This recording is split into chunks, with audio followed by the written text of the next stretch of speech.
ಇದೊಂದು ವಿಶೇಷ ಸಂದರ್ಭ. ಇವತ್ತು ಬೆಳ್ಳಂಬೆಳಗ್ಗೆ ಈ ದೇಶದ ಪ್ರಧಾನಮಂತ್ರಿಯವರನ್ನ ನೋಡ್ತಕ್ಕಂಥ ಸೌಭಾಗ್ಯ ನಮಗೆ ಇವತ್ತು ಸಿಕ್ಕಿದೆ. ಈ ದೇಶದಲ್ಲಿ ಸರ್ವರನ್ನೂ ಕೂಡ ಒಟ್ಟಿಗೆ ತೆಗೆದುಕೊಂಡು ಹೋಗ್ತಕ್ಕಂಥ ಪ್ರಧಾನಮಂತ್ರಿಯವರು ಇವತ್ತು ಬೆಂಗಳೂರಿಗೆ ಆಗಮಿಸ್ತಾ ಇದ್ದಾರೆ. ಬೇರೆ ಯಾವುದೇ ಕಾರಣಕ್ಕೆ ಅವರು ಬಂದಿದ್ದರೂ ಕೂಡ ಕಾರ್ಯಕರ್ತರನ್ನ ಮತ್ತು ಭಾರತೀಯ ಜನತಾ ಪಕ್ಷದ ಮುಖಂಡರನ್ನ ಭೇಟಿ ಮಾಡತಕ್ಕಂಥ ಈ ಸುಸಂದರ್ಭದಲ್ಲಿ ನಮಗೆಲ್ಲರಿಗೂ ಕೂಡ ಬಹಳ ಸಂತೋಷವಾಗುತ್ತೆ. ಇಡೀ ದೇಶದಲ್ಲಿ ಇವತ್ತಿನ ದಿವಸ ಕೇಸರಿಮಯ ಮಾಡತಕ್ಕಂಥದ್ದು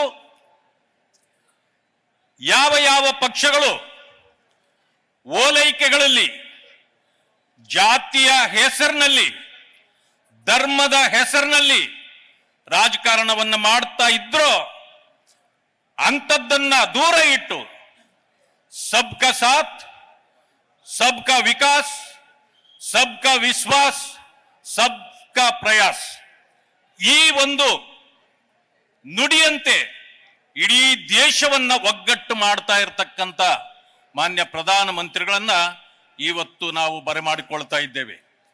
ಇಂತಹ ಸಂದರ್ಭದಲ್ಲಿ ಅವರು ಯಾರು ಏನನ್ನು ಅನ್ನದೆ ಇಡೀ ದೇಶವನ್ನ ಇವತ್ತು ಕೇಸರಿಮಯ ಮಾಡ್ತಾ ಇದ್ದಾರೆ.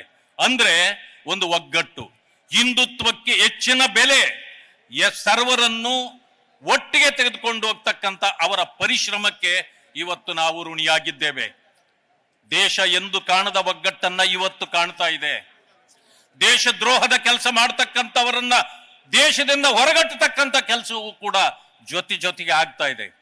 ನಮ್ಮ ದೇಶಕ್ಕೆ ಇವತ್ತು ಕಿರೀಟವೆಂಬಂತೆ ಪಶ್ಚಿಮ ಬಂಗಾಳವನ್ನ ಭಾರತ ಎಲ್ಲಿ ಕಳ್ಕೊಳ್ತದೋ ಅಂತಕ್ಕಂಥ ಸಂದರ್ಭದಲ್ಲೂ ಇವತ್ತು ಹೆಚ್ಚಿನ ಆದ್ಯತೆಯನ್ನ ಕೊಟ್ಟು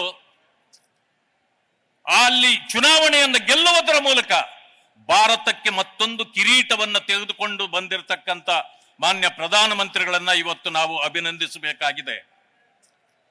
ಬಾಬಾ ಸಾಹೇಬ್ ಅಂಬೇಡ್ಕರ್ ಅವರಿಗೆ ಹೆಚ್ಚಿನ ಗೌರವವನ್ನು ಕೊಟ್ಟಿರ್ತಕ್ಕಂಥ ಭಾರತೀಯ ಜನತಾ ಪಕ್ಷ ಮತ್ತು ಮೋದಿಜಿಯವರು ಇವತ್ತು ಬಾಬಾ ಸಾಹೇಬ್ ಅಂಬೇಡ್ಕರ್ ಅವರ ಪಂಚಕ್ಷೇತ್ರಗಳನ್ನ ಅಭಿವೃದ್ಧಿಪಡಿಸಿ ರಾಷ್ಟ್ರೀಯ ಸ್ಮಾರಕಗಳನ್ನು ಅಂತಾರಾಷ್ಟ್ರೀಯ ಸ್ಮಾರಕಗಳನ್ನಾಗಿ ಮಾಡಿರ್ತಕ್ಕಂಥ ನಮ್ಮ ಪ್ರಧಾನಮಂತ್ರಿಗಳನ್ನ ನಾವು ಮೆಚ್ಚಲೇಬೇಕು. ಯಾರು ಅಪಾದನೆಗಳನ್ನು ಮಾಡ್ತಿದ್ರೋ, ಅಂಬೇಡ್ಕರ್ ವಿರೋಧಿ ಅಂತ ಹೇಳ್ತಿದ್ರು, ಅವರಿಗೆ ಉತ್ತರ ಕೊಟ್ಟಿದ್ದಾರೆ. ಮೀಸಲಾತಿಯ ವಿರೋಧಿ ಅನ್ನೋವರಿಗೆ ಉತ್ತರ ಕೊಟ್ಟಿದ್ದಾರೆ. ಈ ಎಲ್ಲವನ್ನು ನಾವು ಗಮನಿಸಿ ಭಾರತ ದೇಶವನ್ನ ಒಗ್ಗಟ್ಟಿನಿಂದ ಇಡ್ಲಿಕ್ಕೆ, ಹಿಂದುತ್ವವನ್ನ ಮೇರಿಸಲಿಕ್ಕೆ ನಾವೆಲ್ಲೂ ಶ್ರಮೆ ಪಡೋಣ. ನಾವು ಇವತ್ತು ಭಾರತೀಯ ಜನತಾ ಪಕ್ಷಕ್ಕೆ ಮತ್ತಷ್ಟು ಶಕ್ತಿಯನ್ನು ಕೊಡೋಣ. ಇವತ್ತು ಏನು ಪ್ರಾರಂಭ ಆಗಿದೆ, ಕೇವಲ 2 ವರ್ಷಗಳು ಮಾತ್ರ ಇನ್ನ ಚುನಾವಣೆಗೆ ಬಾಕಿ ಇದೆ. ಕರ್ನಾಟಕದಲ್ಲಿ ಏನು ಪಶ್ಚಿಮ ಬಂಗಾಳದಲ್ಲಿ ಆಯ್ತು, ಅದೇ ರೀತಿ ಕರ್ನಾಟಕವನ್ನು ಕೂಡ ಭಾರತೀಯ ಜನತಾ ಪಕ್ಷಕ್ಕೆ ಅಧಿಕಾರ ಕೊಡುವ ಮೂಲಕ ನಾವೆಲ್ಲರೂ ಶ್ರಮಿಸಬೇಕು. ಭಾರತೀಯ ಜನತಾ ಪಕ್ಷ ಕರ್ನಾಟಕವನ್ನು ಆಳ್ಲಿಕ್ಕೆ ನಾವೆಲ್ಲರೂ ಶ್ರಮಿಸೋಣ ಅಂತಕ್ಕಂಥ ಮಾತುಗಳನ್ನು ಹೇಳಿ ನನಗೆ ಅವಕಾಶ ಕೊಟ್ಟಿದ್ದಕ್ಕೆ ಎಲ್ಲರಿಗೂ ವಂದಿಸಿ ನನ್ನ ಮಾತುಗಳನ್ನು ಮುಕ್ತಾಯ ಮಾಡ್ತೇನೆ. ನಮಸ್ಕಾರ. ನ್ಯೂಸ್ ಫಸ್ಟ್, ನಿರ್ಭೀತಿಯಿಂದ ನಿಮ್ಮ ಪರವಾಗಿ.